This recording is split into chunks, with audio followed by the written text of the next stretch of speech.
ஒரு நாட்டுடைய அரசருக்கு குரங்கு வளர்க்குறதுல ஆர்வம் இருந்துச்சாம். அந்த நாட்டு மக்கள்லாம் சொன்னாங்களாம், "குரங்குக்கு சரியான விதத்தில இப்படிதான் செயல்படணும்னு தெரியுமா?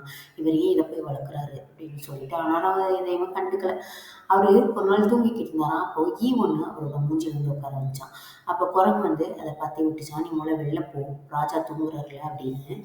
"இல்ல நீ ஒரு முட்டாள் குரங்குன்னு சொல்லிக்கிட்டாங்க. அதான் உன்னைய பார்க்க வந்தேன்னு" சொன்னுச்சாம். உடனே குரங்குக்கு கோவம் வந்து ஒரு கத்தி எடுத்துக்கிட்டு அந்த ஈய போட்டு விரட்டிருக்கு. அது அங்கேயும் இங்கேயும் போனது கடைசியா ராஜாவோட வயித்துல வந்து உட்கார கத்திய வச்சு ஒரே குத்து. ராஜா இறந்து போயிட்டாராம். இதுல இருந்து என்ன சொல்றாங்க, அதாவது நம்மள சுத்தி உள்ளவங்களையும் நம்ம கொஞ்சம் அறிவாளிகளா வச்சுக்கிட்டா மட்டும்தான் நம்மளோட லைஃப் வெற்றிகரமா முடியும்.